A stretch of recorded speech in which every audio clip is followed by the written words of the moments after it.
Apakah kepercayaan Kristen mengenai nasib orang yang telah meninggal?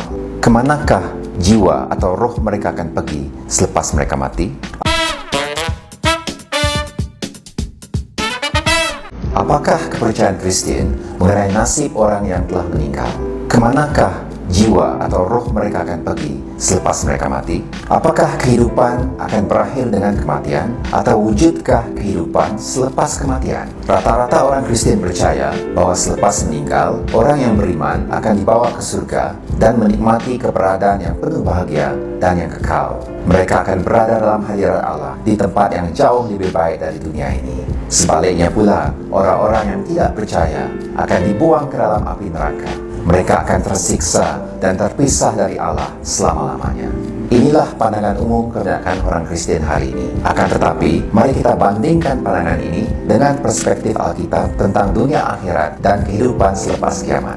Dalam kitab Perjanjian Lama, orang Israel tidaklah mengharapkan untuk pergi ke surga selepas meninggal. Dalam buku Kejadian, Yakub berulang kali mengatakan yang dia akan mati dan pergi ke Sheol. Beberapa mazmur juga memperlihatkan hal yang sama. Dalam Mazmur 6 misalnya, Daud memohon Allah untuk menyelamatkan nyawanya. Dia berkata, "Tiada siapa mengingatimu dalam kematian, siapa yang memujimu dari Sheol." Walaupun Daud seorang tokoh yang beriman, namun dia mengatakan yang dia akan berada di Sheol apabila meninggal. Sudah tentu, Perjanjian Lama ada mencatat orang-orang seperti Henokh dan Nabi Elia diangkat Allah ke surga. Mereka tidak pergi ke Sheol, namun mereka diangkat ketika masih hidup, bukannya selepas meninggal. Lagipun perkara ini bukan suatu kelaziman dalam Perjanjian Lama. Apa itu Sheol? Menurut kepercayaan orang Israel, ia adalah sebuah alam persemadian bagi orang mati. Semua orang akan berada di sana, tak kira orang baik, orang beriman, atau orang fasik. Namun, orang Israel sebenarnya kurang memikirkan tentang dunia akhirat. Mereka lebih mementingkan perjanjian dengan Allah dan kehidupan bergenerasi di tanah perjanjian. Mereka amat menitik beratkan kehidupan bangsa yang berterusan di bumi. Walau bagaimanapun, pada era seterusnya, dengan pertambahan wahyu Allah melalui nubuat para nabi, orang Israel mulai diberitahu tentang kedatangan zaman baharu atau waktu akhir zaman. Dalam Daniel pasal 12 ayat 2 dan 3, orang Israel diberikan pengharapan bahwa umat Allah yang telah meninggal akan dibangkitkan kembali untuk mengalami kehidupan yang kekal. Manakala orang-orang durjana pula akan dibangkitkan untuk menghadapi penghakiman.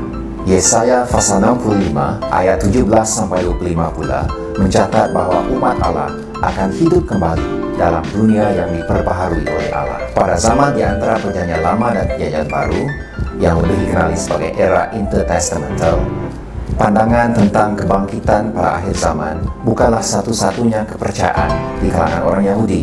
Orang Saduki misalnya tidak percaya adanya kebangkitan.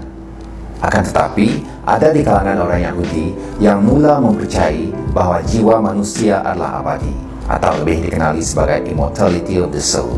Ini adalah akibat dari pengaruh pemikiran Yunani pada ketika itu.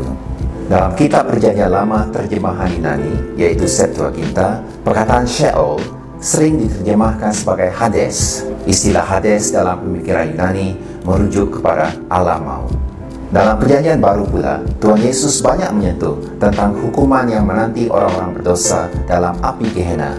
Misalnya dalam Matius pasal 5 ayat 23, 29 dan 30, dan juga mengenai hukuman di dalam Hades. Misalnya Matius pasal 11 ayat 23 dan Lukas pasal 16 ayat 23. Dalam kebanyakan terjemahan Alkitab hari ini, perkataan Hades sering diterjemahkan sebagai neraka. Akan tetapi, dalam buku Wahyu, Hades merujuk kepada alam maut, tetapi bukan destinasi terakhir bagi orang-orang terhukum. Buku Wahyu juga ada menyebut tentang sebuah lautan api yang menyala dengan belerang. Yang menariknya, maut dan Hades kemudiannya dihumbankan ke dalam lautan api tersebut pada waktu penghakiman terakhir. Wahyu 20 ayat 14. Walaupun Tuhan Yesus banyak berbicara tentang surga dalam keempat-empat Injil, namun dia tidak mengajar bahwa keselamatan jiwa itu bermaksud masuk surga selepas meninggal. Sebaliknya, dalam Yohanes pasal 11 ayat 25-26, Yesus menegaskan bahwa "Akulah kebangkitan dan hidup. Sesiapa yang percaya kepadaku akan hidup, meskipun dia sudah mati. Orang hidup yang percaya kepadaku tidak akan mati selama-lamanya." Di sini jelaslah bahwa Tuhan Yesus menjanjikan kepada orang percaya yang sudah mati bahwa mereka akan mengalami kebangkitan tubuh. Dalam 1 Korintus pasal 15, Rasul Paulus menulis dengan panjang lebar untuk meyakinkan orang percaya bahwa pada waktu Kristus datang kembali, mereka akan mengalami kebangkitan tubuh seperti Kristus yang telah bangkit dengan tubuh yang baru. Tapi bagaimana pula dengan keberadaan orang percaya yang telah mati, sementara mereka menantikan kebangkitan umum pada akhir zaman kelak?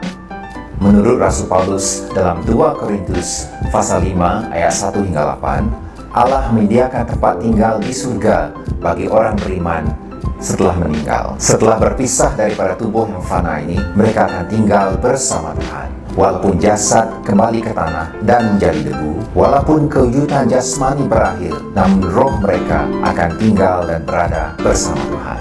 Akan tetapi, keadaan ini hanya bersifat sementara. Dalam keadaan begini, orang percaya wujud tanpa tubuh badan, sedangkan kitab suci menekankan bahwa orang saleh akan dibangkitkan kembali. Apabila Yesus datang semula ke bumi nanti, umatnya akan dibangkitkan. Jiwa dan jasad mereka akan kembali bersatu menjadi sebuah tubuh yang baru, yang mulia dan yang kekal. Allah juga berjanji akan menjadikan langit dan bumi yang baru, sebuah alam semesta yang serba baru. Kediaman Allah, Yerusalem yang baru, akan turun dari surga ke bumi. Dan pada waktu itu, Wahyu 21 ayat 3 mencatatkan bahwa tempat kediaman Allah sekarang beserta manusia, dan Dia akan tinggal bersama mereka, dan mereka akan menjadi umatnya. Tiadalah lagi kematian, kesedihan dan tangisan, tiada lagi kesakitan, karena segala yang lama telah lenyap. Tuhan akan memperbaharui seluruh ciptaannya. Di sana nanti, umat Allah akan hidup dalam tubuh kebangkitan, menikmati kemuliaan Allah, berbakti kepadanya bersama-sama dengan semua orang tebusan Kristus dari setiap bangsa, suku, kaum, dan bahasa. Itulah destinasi akhir bagi orang percaya selepas dunia yang sekarang ini berlalu. Dan itulah pengharapan bahagia bagi setiap orang yang menanti-nantikan kedatangan Kristus.